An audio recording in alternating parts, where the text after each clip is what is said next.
ದುಷ್ಟರ ಸಂಹಾರಕ್ಕಾಗಿ ವಿಷ್ಣು ಮಾನವ ರೂಪದಲ್ಲಿ ಶ್ರೀಕೃಷ್ಣನಾಗಿ ಜನಿಸಿದ ದಿನವೇ ಈ ಶ್ರೀಕೃಷ್ಣ ಜನ್ಮಾಷ್ಟಮಿ.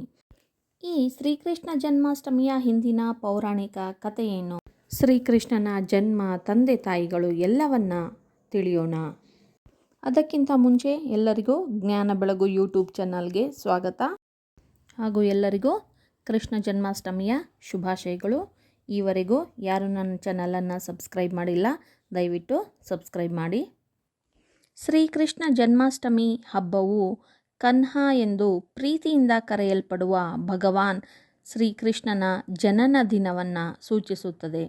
ಶ್ರೀಕೃಷ್ಣನನ್ನು ವಿಷ್ಣುವಿನ ಅತ್ಯಂತ ಶಕ್ತಿಶಾಲಿ ಮಾನವ ಅವತಾರಗಳಲ್ಲಿ ಒಬ್ಬನೆಂದು ಪರಿಗಣಿಸಲಾಗಿದೆ.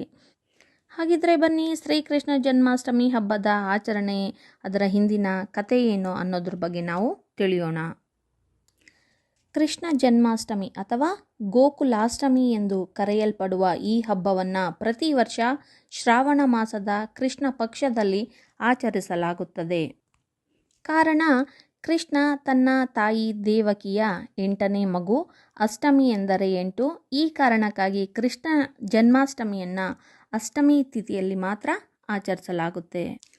ಹಿಂದೂ ಪುರಾಣಗಳ ಪ್ರಕಾರ ದುಷ್ಟರಾಜ ಕಂಸನು ಮಥುರಾವನ್ನು ಆಳ್ತಿದ್ದ.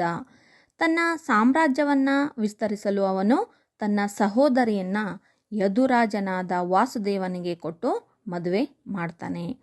ಮದುವೆ ನಂತರ ಕಂಸ ನವವಿವಾಹಿತರಿಗೆ ಅದ್ದೂರಿ ಉಡುಗೊರೆಯನ್ನು ಕೊಡೋದಕ್ಕೆ ನಿರ್ಧರಿಸ್ತಾನೆ. ಯಾಕಂದರೆ ಅವನು ವಾಸುದೇವನ ವಿಶ್ವಾಸವನ್ನು ಗಳಿಸಬೇಕಿತ್ತು. ಆದರೆ ಸ್ವರ್ಗ ಕಂಸನಿಗೆ ಮತ್ತೊಂದು ಯೋಜನೆಯನ್ನೇ ರೂಪಿಸಿರುತ್ತೆ. ಅವನು ಮದುವೆಯ ರಥದ ನಿಯಂತ್ರಣವನ್ನು ತೆಗೆದುಕೊಂಡಾಗ ಅವನ ಸಹೋದರಿಯ 8ನೇ ಮಗುವಿನಿಂದ ನಿನಗೆ ಮರಣ ಕಾದಿದೆ ಎನ್ನುವ ಧ್ವನಿಯನ್ನು ಸ್ವರ್ಗ ಲೋಕದಿಂದ ಕೇಳಿಸಿಕೊಳ್ತಾನೆ.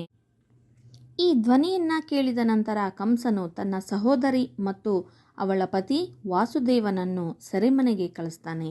ವಾಸ್ತವವಾಗಿ ಕಂಸನು ದೇವಕಿಯನ್ನು ಕೊಲ್ಲಲು ಬಯಸ್ತಾನೆ. ಆದರೆ ವಾಸುದೇವ ದೇವಕಿಯ ಜೀವವನ್ನು ಉಳಿಸಿದರೆ ಅವನ ಎಲ್ಲ 8 ಮಕ್ಕಳನ್ನು ಕಂಸನ ಕೈಯಲ್ಲಿ ಕೊಡುವುದಾಗಿ ಭರವಸೆ ನೀಡ್ತಾನೆ. ಕಂಸನು ಒಪ್ಪಿ ಮತ್ತು ದಂಪತಿಗೆ ಜನಿಸಿದ 6 ಮಕ್ಕಳನ್ನು ಒಬ್ಬೊಬ್ಬರಾಗಿ ಕೊಲ್ತಾನೆ.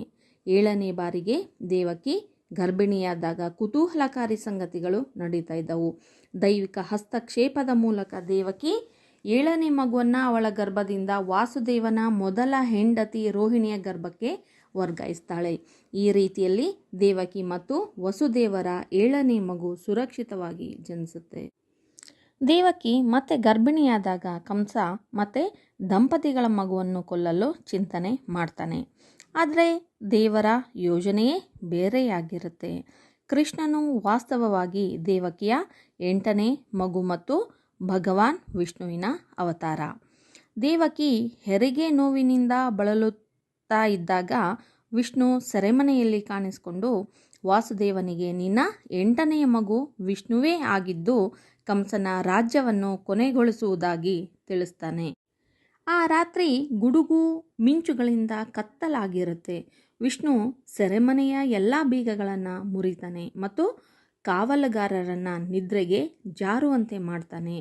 ವಿಷ್ಣು ವಾಸುದೇವನಿಗೆ ಮಗು ಜನಿಸಿದ ನಂತರ ಏನು ಮಾಡಬೇಕು ಎನ್ನುವಂಥ ಸೂಚನೆ ನೀಡಿ ಅಲ್ಲಿಂದ ಕಣ್ಮರೆ ಆಗ್ತಾನೆ. ವಿಷ್ಣುವಿನ ಸೂಚನೆಯಂತೆ ವಾಸುದೇವನು ತನ್ನ ದೈವಿಕ ಮಗನನ್ನು ಹೊಂದಿರುವ ಬೆತ್ತದ ಬುಟ್ಟಿಯನ್ನು ಹೊತ್ತು ಅರಮನೆಯಿಂದ ಹೊರಡ್ತಾನೆ.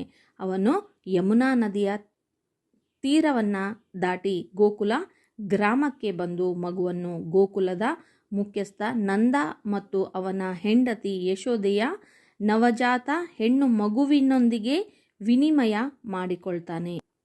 ಈ ರೀತಿಯಾಗಿ ಕೃಷ್ಣನು ಗೋಕುಲದಲ್ಲಿ ಬೆಳಿತಾನೆ ಮತ್ತು ಅಂತಿಮವಾಗಿ ತನ್ನ ಮಾವನಾದ ಕಂಸನನ್ನು ಹತ್ಯೆಗೈತಾನೆ. ಎಷ್ಟೊಂದು ರೋಚಕ ಆಗಿದೆ ಅಲ್ವೇ ಕೃಷ್ಣನ ಜನ್ಮದ ಕತೆ. ಕಂಸನ ಸಂಹಾರಕ್ಕಾಗಿ, ಲೋಕ ಕಲ್ಯಾಣಕ್ಕಾಗಿ ದೇವರು ತೆಗೆದುಕೊಂಡ ನಿರ್ಧಾರವೇ ವಿಷ್ಣು ಶ್ರೀಕೃಷ್ಣನಾಗಿ ಮಾನವ ರೂಪದಲ್ಲಿ ಭೂಲೋಕದಲ್ಲಿ ಜನಿಸುವುದಾಗಿತ್ತು. ಈ ಕೃಷ್ಣ ದಿನವನ್ನೇ ಇಂದಿಗೂ ದೇಶದಾದ್ಯಂತ ಶ್ರೀಕೃಷ್ಣ ಜನ್ಮಾಷ್ಟಮಿ ಎಂದು ಆಚರಿಸಲಾಗುತ್ತೆ.